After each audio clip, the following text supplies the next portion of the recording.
Hello दोस्तों। आज जिस शेयर के बारे में हम बात करेंगे वो है वोडाफोन आइडिया। क्यों बर्बाद हुआ वोडाफोन? क्या जियो के आने से बर्बाद हुआ? जियो से पहले तो ठीक था, अचानक से क्या हुआ? जियो जब से आया तब से वोडा पूरा ही निपट गया। कंपनी के यह हाल हो गए कि दिवालिया हो रही है। कहीं इसके पीछे कोई साजिश तो नहीं? तो दोस्तों, हम आज बात करेंगे आइडिया वोडाफोन को क्या हुआ। इसमें क्या मुकेश अंबानी की चाल है? अच्छा खासा वोडा चलता था, उसमें अचानक से क्या हुआ? तो कुछ राज हैं जो छुप जाते हैं। इंडिया के सबसे बड़े उद्योगपति के सामने बिरला हार गए, वोडाफोन हार गया।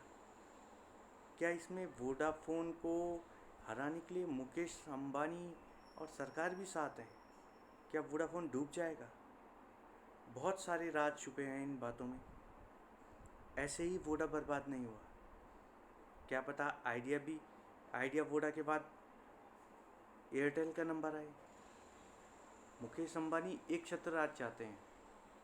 अभी जब कोर्ट में मामला चल रहा था तो आइडिया और एयरटेल ने समय मांगा EGR जमा करने के लिए, तो मुकेश अंबानी ने साफ साफ वहाँ कहा कि इन्हें कोई समय ना दिया जाए। मतलब जो कंपनी इतने कर्जे में है उन्हें कर्जा चुकाने के लिए कोई समय ना दिया जाए। अब वो कंपनियाँ दिवालिया हो जाएं। दिवालिया होने के बाद अगर चाहें तो मुकेश अंबानी उन्हें कौड़ियों में खरीद ले। ऐसा भी प्लान हो सकता है। बहुत सी बातें हैं जो छोटा निवेशक नहीं समझ पाता। जियो आने के बाद से ही क्यों वोडाफोन आइडिया के ये हाल हुए? इतनी बार इन्वेस्टरों के नाम आ गए कि वोडा में हम इन्वेस्ट करेंगे, वोडा में इन्वेस्ट करेंगे, लेकिन वो कहाँ गए? वो वोडा में इन्वेस्टमेंट करने के बजाय इन्वेस्टमेंट जियो में करते हैं। क्या इसके पीछे सरकार का हाथ भी होगा? क्या पहुंच ऊंची है? क्या क्या काम हो रहे हैं किसी को पता नहीं। सुप्रीम कोर्ट AGR कम करने को तैयार नहीं। उसका कहना है 2 तो 54,000 करोड़ रुपए दो, नहीं तो हमें कुछ चाहिए ही नहीं, तुम दिवालिया हो जाओ। 50,000 कंपनी के कर्मचारी हैं, तुम बर्बाद हो जाओ, कोई बात नहीं, हम AGR कम नहीं करेंगे क्योंकि मुकेश भाई की जियो चलानी है हमने। तो इस तरीके से आज वोडा बर्बाद हुआ, कल आइडिया बर्बाद होगा, कुछ दिनों बाद फिर जियो चलेगा। जियो अभी जितना फ्री दे रहा है फिर बाद में उतना ही आपका ढंग से चूसेगा। तो बहुत सी उलझने हैं। क्या पनप पाएगा वोडा? अगर इसी तरीके से रहा, कोर्ट भी सख्ती से कर रहा है, उनके पास पैसे हैं नहीं, तो आने वाले टाइम होगा क्या?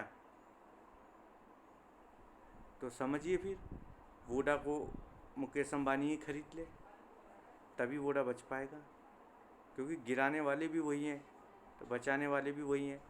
वैसे तो आरकॉम को भी गिरा के बर्बाद करने वाले वही थे। तो बहुत सारे उलझी हुई कहानी है।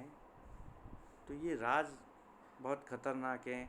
कौन क्या कर रहा है, सरकार इनका सपोर्ट नहीं कर रही।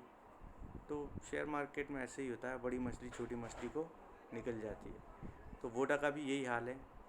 वोडा का बर्बाद होना लगभग तय है, दिवालिया होना तय है। 20,000 करोड़ बैंक का डूबना तय है। यस बैंक के 4,000 करोड़ डूबना तय है। लेकिन वोडा को बचाया नहीं जाएगा, सरकार उसकी कोई मदद नहीं करेगी। तो समझ जाइए दोस्तों, जो देश के सबसे अमीर हैं वो उन्हें दुनिया का सबसे अमीर बनना है। इसलिए जो राहों में आएंगे उन्हें कुचलते हुए जाना है। इसी तरीका फ्यूचर रिटेल का भी यही है।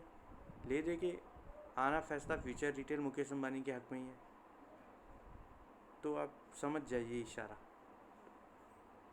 तो दोस्तों, तो फिर आप सोचिए आपको क्या करना है, बेचना है, ख़रीदना है, नहीं ख़रीदना, ना बेचना, आपकी मर्ज़ी। लेकिन गेम इसी तरीके से चलता है, आगे भी चलते रहेंगे।